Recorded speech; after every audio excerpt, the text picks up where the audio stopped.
सहना भवतु सहनौ भुनक्तु सह वीर्यं करवावहै तेजस्विनावधीतमस्तु मा विद्विषावहै। ओम शांति शांति शांति। प्यारे भाइयों बहनों, सादर सप्रेम नमस्ते। हमारा सत्यात प्रकाश का पंचम समुल्लास प्रारंभ हो चुका है, जिसमें से हमने प्रथम भाग में वानप्रस्थ आश्रम के विषय में जाना। अब हमारा संन्यास आश्रम का विषय कल से प्रारंभ हो गया था। तो इससे पूर्व भाग में हमने यह जाना था कि सन्यासी का जो धर्म है वह क्या, और क्या छोड़े और क्या ग्रहण करे, किस तरह से वो विचरण करे। तो महर्षि देव दयानंद सरस्वती कृत ये सत्यात प्रकाश है, सभी अध्याय उन्हीं के हैं और उन्होंने सब बातें प्रमाण के द्वारा हमें बताई हैं। तो कल का जो विषय हमने लिया था उसमें उन्होंने उपनिषदों के बारे में बताया कि उपनिषदों में तो इस तरह से कहा है कि सन्यासी किस तरह का हो। तो कठोपनिषद में बताया था, मुंडकोपनिषद का बता दिया था, और छांदोग्य उपनिषद, और यजुर्वेद की शतपथ ब्राह्मण की कांडिका का 14वीं कांडिका के बारे में रखा था कि लोकेशना, वित्तेषणा और पुत्रेषणा, इन सब से सन्यासी को दूर रहना चाहिए और मोक्ष के जो साधन है उनमें लग जाना चाहिए। आज वो बता रहे हैं, न्याय दर्शन का सूत्र लिया है उन्होंने 4:1-62। उसमें वास्यायन भाष्य के बारे में जिक्र किया है कि ऋषि वास्यायन क्या कहते हैं, उन्होंने किस तरीके से कहा है अपने भाष्य में। तो लिखा है इन्होंने, प्राजापत्याम निरूप्येष्टिम तस्याम सर्ववेदसम हुत्वा ब्राह्मण प्रव्रजेत। फिर आगे लिखा है, प्राजापत्याम निरूप्येष्टिम सर्ववेद सदक्षिणाम आत्मन्यग्नि समारोप्य ब्राह्मण प्रव्रजेत गृहात् यो दत्वा सर्वभूतेभ्यः प्रव्रजत्यभयं गृहात् तस्य तेजो मया लोका भवन्ति ब्रह्मवादिनः। इसको गायन करके भी गा सकते हैं। यहाँ पर मनुस्मृति का प्रमाण भी दे दिया है। यहाँ पर तो लिखा है कि प्राजापत्याम निरूपेष्टिम, प्रजापति अर्थात परमेश्वर की प्राप्ति के अर्थ ही इष्टि अर्थात यज्ञ करके उसमें यज्ञोपवीत शिखा आदि चिन्हों को छोड़ आवनीय आदि 5 अग्नियों को प्राण, अपान, व्यान, उदान और समान, इन 5 प्राणों में आरोपण करके ब्राह्मण ब्रह्मवित घर से निकल के सन्यासी हो जावे। फिर कहा, जो सब भूत प्राणी मात्र को अभय दान देकर घर से निकल के सन्यासी होता है, उस ब्रह्मवादी अर्थात परमेश्वर प्रकाशित वेदोक्त धर्म आदि विद्याओं के उपदेश करने वाले सन्यासी के लिए प्रकाश में अर्थात मुक्ति का आनंद स्वरूप लोक प्राप्त होता है। तो यहाँ बता दिया गया। तो सर्वप्रथम इसमें 2 श्लोक हैं। तो पहले श्लोक में तो ये बता दिया कि सन्यासी किस तरह होवे, और दूसरे श्लोक में ये बता दिया कि वो सन्यासी जब ऐसा हो जाता है तो उसको क्या प्राप्त होता है। तो उसको आनंद स्वरूप लोक प्राप्त होता है। तो कहा कि क्या छोड़े, तो कहा एक तो सर्वप्रथम उसके मन के भीतर ये भाव रहे कि मैं परमेश्वर की प्राप्ति के लिए ही मैं यज्ञ कर्म करूँगा। तो यज्ञ कर्म में निष्काम कर्म यज्ञ करेगा सन्यासी एक तो, और दूसरा जितने भी प्रकार के और यज्ञ होंगे, किसी भी प्रकार के यज्ञ मीन्स परोपकार के कर्म, तो उन परोपकार के कर्मों को मैं भी सम्मुखता से प्रमुखता से प्रजापति को ही रखूंगा, अर्थात परमेश्वर की ही प्राप्ति उसका उद्देश्य होगा सन्यासी का। दूसरी बात, कुछ प्रतीक होते हैं हम सभी व्यक्तियों को पहनने के 3 आश्रमों में, जैसे यज्ञोपवीत हो गया और चोटी रखना हो गया। इन चिन्हों की सन्यासी को आवश्यकता नहीं है। तो मनु महाराज ने कहा है इस बात को कि मनुस्मृति में इस तरीके से ये बात आई है, ऋषिवर देव दयानंद सरस्वती बता रहे हैं कि जो सन्यासी है वो पहले तो उद्देश्य अपना रखे कि वह परमेश्वर की प्राप्ति के उद्देश्य से ये यज्ञ कर्म कर रहा है, शुभ कर्म कर रहा है, परोपकार के कर्म कर रहा है, निष्काम कर्म कर रहा है। इस यज्ञ के भीतर ये सारी बात आ जाएंगी उद्देश्य, लेकिन इसमें ईश्वर की प्राप्ति होगा। दूसरी बात कहा कि जो यज्ञोपवीत और शिखा अर्थात चोटी, ये जो चिन्ह है उसकी उसको आवश्यकता नहीं है। तीसरी बात, आवनी आदि 5 अग्नियों को, ये आवनी आदि अग्नि क्या है तो इनको समझ लेते हैं। पहले तो इनके नाम समझते हैं। आवनीय, गार्हपत्य, दाक्षिणाग्नि, सभ्य और आवसत्य, इस प्रकार से हमें अपने शास्त्रों में इनका वर्णन मिलता है। तो आवनी अग्नि में गुरु शिष्य का आह्वान करता है, ब्रह्मचर्य काल में इसमें इसका प्रयोग होता है। तो ज्ञान से वृद्ध करना होता है उसको, ब्रह्मचारी को पूरी तरीके से ब्राह्मण बनाना होता है। और दूसरी अग्नि होती है गार्हपत्य अग्नि, जो गृहस्थियों की होती है। तो जो ब्रह्मचर्य का काल है वहाँ पर गुरु अग्नि होता है, आवनी अग्नि होता है, और जो गृहस्थ होता है उसमें माता पिता अग्नि होते हैं। और उसके बाद में दक्षिणाग्नि में जितने भी वानप्रस्थी होते हैं या सन्यासी होते हैं वे दक्षिणाग्नि के भीतर आ जाते हैं। और इसी प्रकार से 5 अग्नियों के बारे में जिक्र आया यहाँ पर। तो यहाँ पर सिर्फ आवनीय आदि करके छोड़ दिया गया है, बाकी आवस्त्य और अग्नि और एक सभ्य अग्नि, ये 2 अग्नियों का वर्णन और हमारे विद्वान हमें बताते हैं शास्त्रों के आधार पर। तो सभ्य अग्नि सभा आदि में काम आती है। अग्नि का तो प्रयोग हर जगह पे, अग्नि अर्थात ज्ञान, अग्नि अर्थात अग्रणी, अग्नि अर्थात मार्गदर्शन। तो जिस क्षेत्र में जो काम कर रहा है वहाँ पर इन अग्नियों का प्रयोग तो होगा ही। इसी प्रकार से आवसत्य, और साउथ में तो ऐसा देखा जाता है वहाँ पर तो ये 5 कुंड लोगों के घरों में बने होते हैं। तो ये भी कहीं ना कहीं इसी बात को बता रहे होते हैं कि इस तरह से व्यक्ति पूरी मतलब परिपक्व अवस्था को प्राप्त करता है जब इन 5 अग्नियों में तपता है तो वो। और हम जब कठोपनिषद पढ़ते हैं तो वहाँ पर भी 3 संधियों का जो जिक्र आता है वो ब्रह्मचर्य से गृहस्थ, गृहस्थ से वानप्रस्थ, वानप्रस्थ से संन्यास, आश्रम की जो 3-3 कड़ियाँ होती हैं प्रवेश करने की, जो संधियाँ होती हैं, उन संधियों में भी वो अग्नि में ही तप रहा होता है। तो इस प्रकार से यहाँ पर 5 अग्नियों के बारे में महर्षि दयानंद सरस्वती लिखते हैं कि इन 5 अग्नियों को प्राण, अपान, व्यान, उदान और समान। अब इन अग्नियों की भौतिक रूप से करने की तो सन्यासी को आवश्यकता है नहीं, क्योंकि सन्यासी का तो पूरा हर घर उसका अपना घर हो जाता है, वो तो अनिकेत होता है, उसका कोई अपना घर तो होता नहीं है जिससे अपने घर में ये कर्म करेगा, बल्कि वो गृहस्थियों को करवाएगा, परिव्राजक होकर के वो चारों तरफ घूमेगा और इन गृहस्थियों से इन कर्मों को कराएगा। तो इनसे पूरी तरीके से तो भौतिक रूप से तो नहीं करेगा, लेकिन अपने मन में तो इन अग्नियों को रखेगा, जिससे गृहस्थियों को या जहाँ पर जा रहा है ब्रह्मचारियों को जहाँ जहाँ उपदेश करेगा तो उनको इस बात को तो वो बताएगा ही। तो कैसे करेगा वो? अपने प्राण, अपान, व्यान, उदान, समान, इन 5 प्राणों में आरोपण, अर्थात इन 5 प्राणों को वो बलिष्ठ करेगा, स्वस्थ करेगा अपने आप को। फिर ब्राह्मण जो है, जो ब्रह्म विद्या को का मतलब पढ़ा हुआ है और जो ब्रह्म को पाने के लिए घर से बाहर निकल रहा है, क्योंकि ब्राह्मण ही जाएगा। ब्राह्मण मीन्स जो ब्रह्म को जानना चाहता है और जो ब्रह्म विद्या में पारंगत है और जो दूसरों को ब्रह्म विद्या देना चाहता है, तो ऐसा व्यक्ति ब्राह्मण मतलब श्रेष्ठ व्यक्ति। फिर कहा ब्रह्मविद घर से निकल करके, जो ब्रह्म को जानना चाहता है, जनवाना चाहता है, घर से निकल के सन्यासी हो जावे। तो इस तरीके से सन्यास की ये प्रक्रिया बता दी कि जो सन्यासी होता है उसके लिए ये अब जरूरी नहीं है ये जुपवीत पहने, शिखा आदि, इसलिए हमने देखा है न तो चोटी सन्यासी के सिर पर होती और न ये जुपवीत उसके गले में धारण होता, कंधे पर होता। तो ये चिन्ह उसे आवश्यकता ही नहीं है, जरूरी नहीं है, क्योंकि ये तो है ही गृहस्थियों के लिए ही और ब्रह्मचारियों के लिए ही। तो इस प्रकार से यहाँ पर ये वर्णन मिल रहा है। अब फिर आगे कहा कि इस प्रकार से जो सन्यासी हो रहा है वो प्राणी मात्र को अभय दान देकर घर से निकल के सन्यासी होता है, ऐसा व्यक्ति फिर उस ब्रह्मवादी अर्थात परमेश्वर प्रकाशित वेदोक्त वेदोक्त महर्षि दयानंद सरस्वती इस बात को बार बार कोट करते हैं, धर्म आदि विद्याओं के उपदेश करने वाले सन्यासी के लिए प्रकाश में अर्थात मुक्ति का आनंद स्वरूप लोक प्राप्त होता है। फिर ऐसा ही व्यक्ति पहले तो स्वयं वेदवित होता है, वेदोक्त धर्मादि का पालन करता है और फिर उसी तरीके से लोगों को भी उपदेश दे करके उनसे भी वेदोक्त धर्म आदि कर्म करने के लिए कहता है, प्रेरित करता है उनको।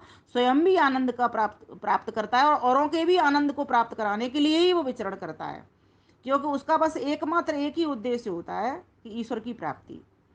फिर प्रश्न कर दिया पूर्व पक्ष ने, सन्यासियों का धर्म क्या है, सन्यासियों का क्या धर्म है?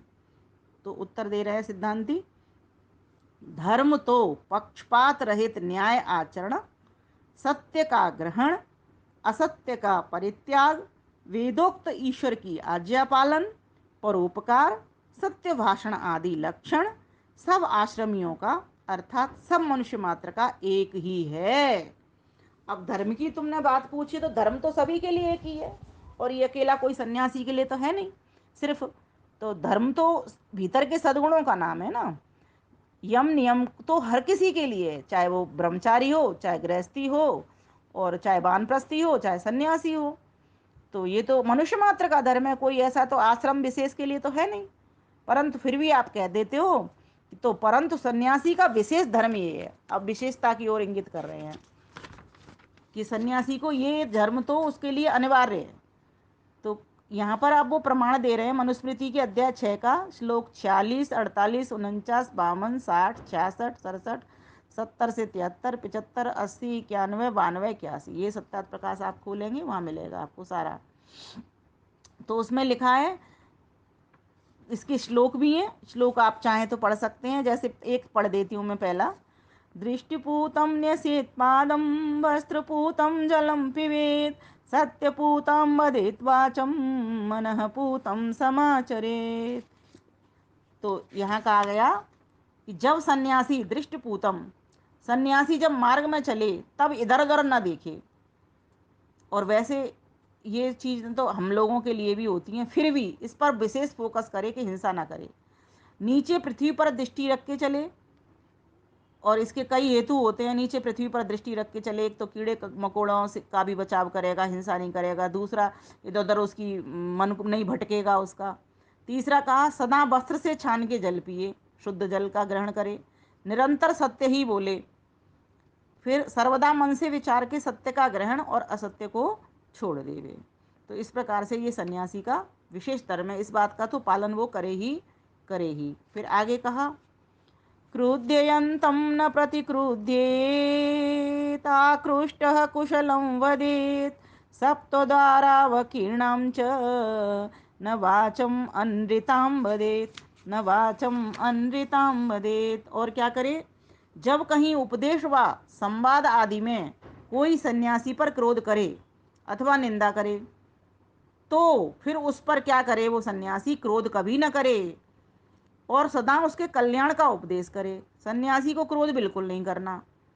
मुख के, दो नासिका के, दो आंख के और दो कान के छिद्रों में बिखरी हुई वाणी को किसी कारण से मिथ्या कभी न बोले।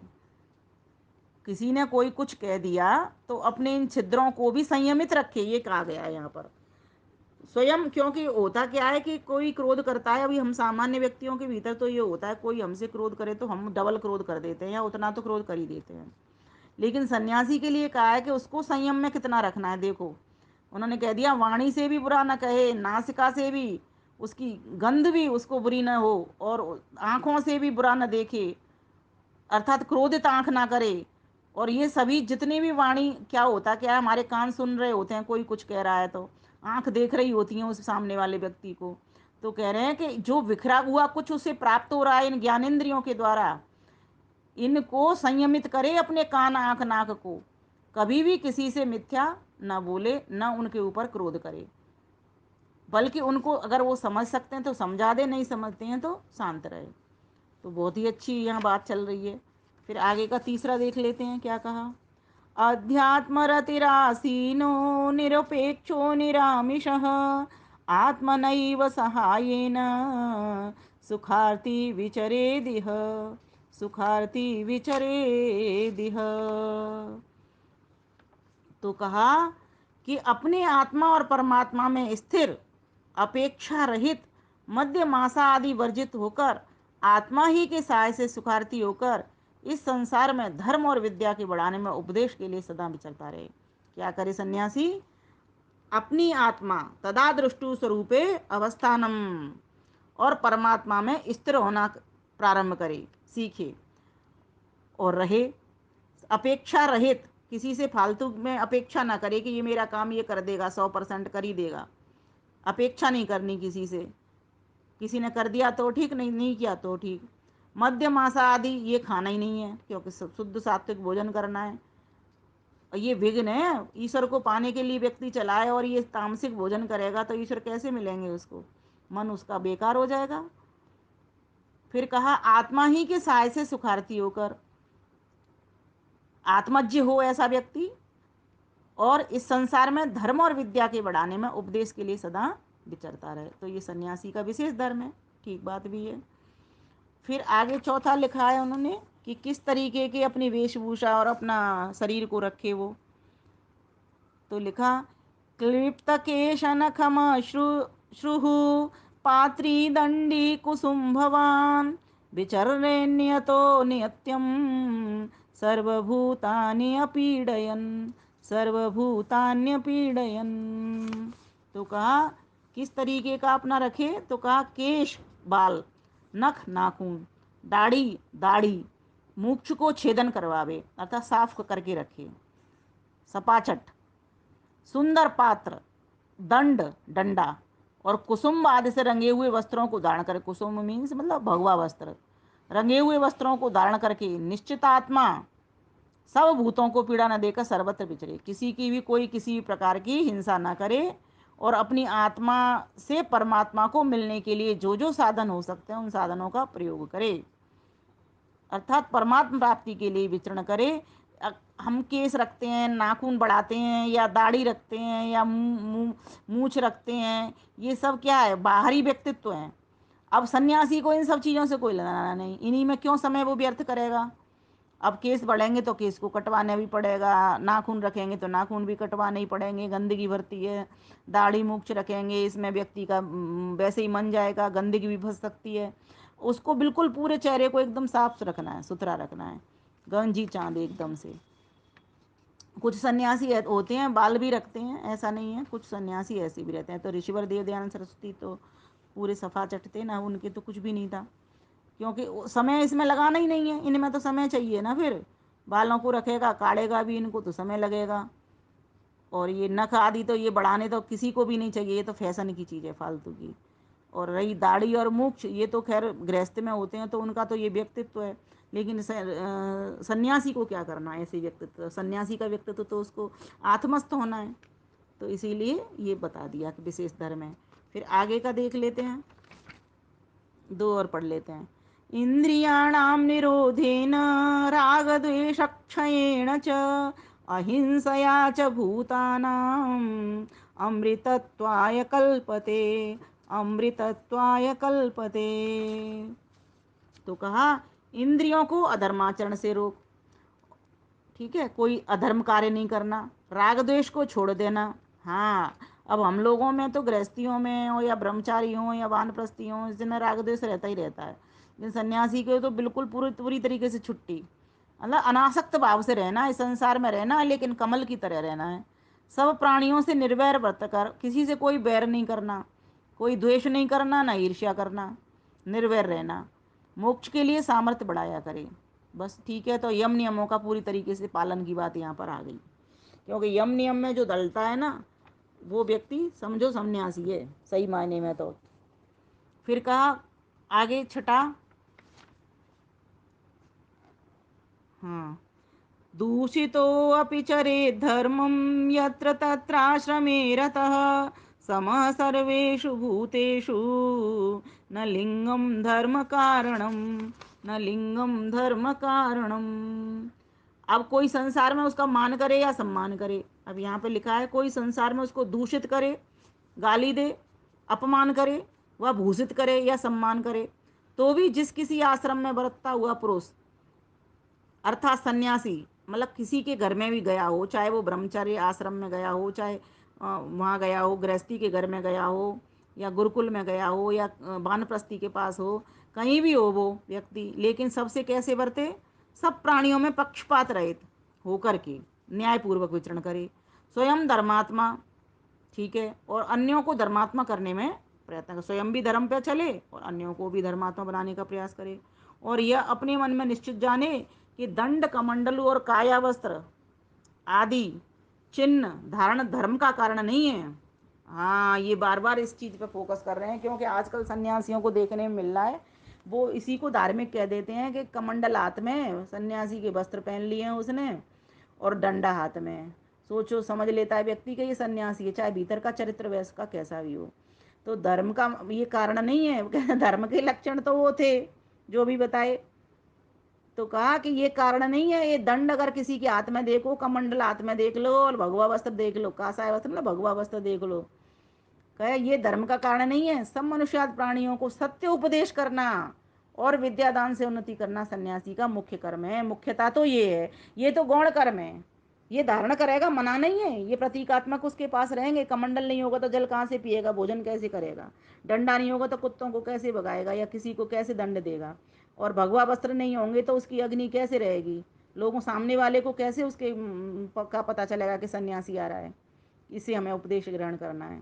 तो ये चिन्ह तो रहेंगे, लेकिन चिन्ह ही धर्म के कारण नहीं है। धर्म का कारण तो उसका अपना जीवन यापन व्यवहार, उसके सद्गुणों का धारण करना है, न्याय युक्त कर्म करना, ये पहले ही समझा दिया था, और सत्य धर्म पर चलना, ये है धर्माचरण। तो क्योंकि फिर उन्होंने इसका इसके लिए उदाहरण भी दे दिया, क्योंकि तो कहा फलं कतकवृक्षस्य यद्यप्यम्बुप्रसादकं न नाम गृह्णादेव तस्य वारी प्रसीदति। 7वें नंबर का है। क्योंकि यद्यपि निर्मली वृक्ष का फल पीस के गंदे जल में डालने से, स्वामी जी लिख रहे हैं गदरे जल में डालने से, गदरे मतलब गंदे जल में डालने से जल का शोधक होता है। ठीक बात है, ये निर्मली वृक्ष के बीज होते हैं, उनको पानी में डाल के उसको शुद्ध करते हैं। तदपि बिना डाले उसके नाम कथन व श्रवण मात्र से उसका जल शुद्ध नहीं होता। वहां भी तो वो डालना ही पड़ता है, ये बता रहे हैं। पहली बात छठे मंत्र से, छठे श्लोक से 7वें श्लोक की संगति है। कहते हैं जैसे भगवा वस्त्र धारण कर लिए और आचरण में कुछ है नहीं, तो क्या मतलब निकला, सन्यासी का कोई धर्म नहीं है। तो उदाहरण दे दिया इसके लिए। जैसे निर्मली वृक्ष के फल अगर गंदे जल में डाल दिए तो जल को शोधक डाल करके किया जाता है, न कि सिर्फ कहने मात्र से। तो कथनी करनी एक समान होनी चाहिए, भगवा वस्त्र भी पहने और उसके धर्मयुक्त जीवन भी उसका वैसा हो। तो कहा तदपि बिना डाले उसके नाम कथन व श्रवण मात्र से उसका जल शुद्ध नहीं होता। ये बात तो ठीक है, तो उदाहरण दे दिया। अब 8वां नंबर देख लेते हैं, चलिए आज इसे पूरा ही कर देते हैं। प्राणायाम ब्राह्मणस्य त्रयोपि विधिवत्कृताः व्याहृति प्रणवैर्युक्ता विज्ञेयं परमं तपः। 8वां नंबर का इसीलिए, अब कह रहे हैं इसीलिए ब्राह्मण अर्थात ब्रह्मविद सन्यासी को उचित है कि ओमकार पूर्वक 7 व्याहृतियों से विधि पूर्वक प्राणायाम जितनी शक्ति हो उतना करे। 7 व्याहृति कौन सी? ओम भू, ओम भुव, ओम स, ओम म, ओम जन, ओम तप, ओम सत्यम। ये प्राणायाम करते करते, और प्राणायाम का जिक्र तो संध्या में है तो हम सभी के लिए, तो और सन्यासी के लिए तो ये विशेष है, हम सब के लिए भी है। लेकिन और भी, जैसे अब पूरी सभी बात बताई जा रही हैं तो वहाँ पर ये बात भी बता दी कि प्राणायाम इस तरह करे, जितनी शक्ति हो उतनी करे, परंतु 3 से न्यून कभी ना करे। तो 3 से कम कभी नहीं करे। ये प्राणायाम जब करते हैं ना तो वहाँ पे कम से कम 3 और अधिक से अधिक 21 बार लिखा हुआ है संध्या की जो हमारी पुस्तक है उसमें। यही सन्यासी का परम तप है, इसको तप कहा गया है। देखो अब उनकी परिभाषा में धर्म और तप देखिए, और सामान्य व्यक्ति की परिभाषा में जिसको वेद का ज्ञान नहीं, धर्म का ज्ञान नहीं, उसमें तप क्या समझते हैं? वो धूनी रमा ली तप कर लिया, धूप में खड़े हो गए तप तप कर लिया, भूख प्यास थोड़ी देर रोक दी तप कर लिया, फलों पे रहना प्रारंभ कर दिया, उसी को है। वो शारीरिक तप कुछ निम्न कोटि में है, लेकिन सिर्फ वही तप नहीं है। मुख्यता से जो तप की बात आएगी तो तप तो यहाँ पर तपना है ना, इस ज्ञान को पाने में, इस शरीर को शुद्धि, शरीर की शुद्धि कैसे होती है? अधिविगात्राणि शुद्ध्यन्ते मनः सत्येन शुद्ध्यति, और मन की शुद्धि सत्य से होती है। तो तप तो यहाँ लग रहा है, सत्य बोलने में तप लगता है, प्राणायाम करने में तप लगता है, और प्राणायाम करते हैं तो मन भी वश में होता है। तो इस प्रकार से अब 9वां देखते हैं, ये सन्यासी का परम तप है। फिर दह्यन्ते ध्यायमानानां धातूनां हि यथामला तथेन्द्रियाणां दह्यन्ते दोषा प्राणस्य निग्रहात्। और ये हमने पहले भी पढ़ा हुआ है, दह्यन्ते वाला है, इसमें से 2-3 और भी पढ़े हुए हैं। इससे पूर्व के जो समुल्लास निकल गए उनमें बात आई थी। जैसे अग्नि में तपाने और गलाने से धातु के मल नष्ट हो जाते हैं। क्यों करना चाहिए इसको बता रहे हैं महर्षि दयानंद सरस्वती, संगति है इसकी, कि जैसे अग्नि में तपाने और गलाने से धातु के मल नष्ट हो जाते हैं, वैसे दग्धम दग्धम पुनरपि पुनः कांचनम कांतवर्णम। अग्नि में तपाने और गलाने से धातु के मल नष्ट हो जाते हैं, वैसे ही प्राण के निग्रह से मन आदि इंद्रियों के दोष भी भस्मीभूत हो जाते हैं। एकाग्र चित्त करने के लिए व्यक्ति को प्राणायाम तो करना ही चाहिए, मलों को नष्ट करने के लिए प्राणायाम तो करना ही चाहिए। इसीलिए सन्यासी लोग, अब आगे 10वें नंबर पर और देख लेते हैं, फिर समाप्त करेंगे इसको यहाँ तक। प्राणायाममयि दहे दोषान् धारणाभिश्च किल्बिषं प्रत्याहारेण संसर्गान् ध्यानेन अनीश्वरान् गुणान्, ध्यानेन अनीश्वरान् गुणान्। 10 तक ले लेते हैं आज। हाँ, कहा इसीलिए सन्यासी लोग नित्य प्रति प्राणायामों से आत्मा, अंतःकरण, मन बुद्धि चित्त और अहंकार, ये अंतःकरण हो गया सूक्ष्म शरीर, और आत्मा स्वयं ही है वो, और इंद्रियों के दोष, है ना, इंद्रियों के दोष मीन्स जैसे हाथ पैर, ये नाक आँख, इनमें भी तो, इनसे तो दोष बुरे का कर्म करता है, ये सभी नष्ट हो जाते हैं दोष जितने भी होते हैं। प्राण के निग्रह से मन आदि इंद्रियों के दोष भस्मीभूत हो जाते हैं। इसीलिए सन्यासी लोग नित्य प्रत प्राणायामों से आत्मा, अंतःकरण और इंद्रियों के दोष और धारणाओं से पाप, मन में धारणा बनाएंगे कि हमें अब ये कर्म नहीं करना, गलत कर्म नहीं करना, व्यभिचार नहीं करना, बुराई छोड़ देनी सब, तो इनसे पाप जल जाते हैं। धारणा करता है व्यक्ति मन में, पहले धारणा ही तो बनाता है, तब तो ध्यान करता है ना कि मैं आज से ये सब छोड़ रहा हूँ, मैं धारणा बना रहा हूँ। किसी एक स्थान पर बनाते हैं, जैसे हृदय में जब ध्यान करते हैं तो प्रथम स्टेज होती है। लेकिन जब मन से जब व्यक्ति विचार रहा होता है कि मैं ये कर्म ठीक नहीं है मेरे लिए, मुझे ये कर्म करना है, तो हम यहाँ तो सन्यासियों की धारणा की बात हो रही है। तो जब धारणा बनाता है ईश्वर को प्राप्ति की, तो पाप तो अपने आप हट जाएंगे। पाप और उल्टा सीधा अंतर है दोनों में, 36 का आंकड़ा है, पुण्य में और पाप में, परमात्मा में और पाप में। तो धारणा बना रहा है परमात्मा की, तो पाप तो हटेंगे उसके। फिर कहा प्रत्याहार से संग दोष। प्रत्याहार मतलब प्रत्याहार, उल्टा आहार। जैसे इंद्रियां दौड़ती हैं विषयों की ओर, अब विषयों की ओर नहीं दौड़ेगा सन्यासी, क्योंकि विषयों की ओर दौड़ से ही संग दोष लग जाता है। स्त्री के साथ रह रहा था तो संग दोष बना रहता था। और प्रत्याहार जब करेगा, इंद्रियां जब उसकी अंदर की ओर देखेंगी, बाहर की बातें छोड़ करके, बाहर के विषय छोड़ करके, रूप रंग रस स्पर्श शब्द आदि को छोड़ करके, तो प्रत्याहार उसका होगा। तो इससे उसका क्या होगा, शुद्धता हो जाएगी अंतःकरण की। फिर कहा ध्यान से अनीश्वर के गुणों को, अर्थात हर्ष शोक और अविद्या आदि जीव के दोषों को भस्मीभूत करें। तो इस प्रकार से सन्यासी का ये विशेष धर्म बता दिया। अब 11वें नंबर से लेकर के 16 नंबर और हैं यही मनुस्मृति के, इनको हम अगले भाग में देख लेंगे। आज के लिए हम यहीं पर विराम देते हैं, इनको पढ़ें। वास्तव में ये बहुत ही अच्छा प्रकरण चल रहा है। ऋषिवर देव दयानंद सरस्वती ने सन्यासियों को कितना सचेत किया है। हमारे भारतवर्ष के सन्यासी हैं जो वेदोक्त धर्म का पालन कर रहे हैं, उनमें बहुत अच्छे अच्छे सन्यासी हैं। वास्तव में वे इंद्रियजित भी हैं, यम नियमों पर चल भी रहे हैं, ईश्वर का ध्यान भी कर रहे हैं। तो ऐसे सन्यासी हम सभी के लिए पूजनीय हैं और पूजनीय होने चाहिए। ऐसे सन्यासियों को हमको मार्गदर्शन लेना चाहिए।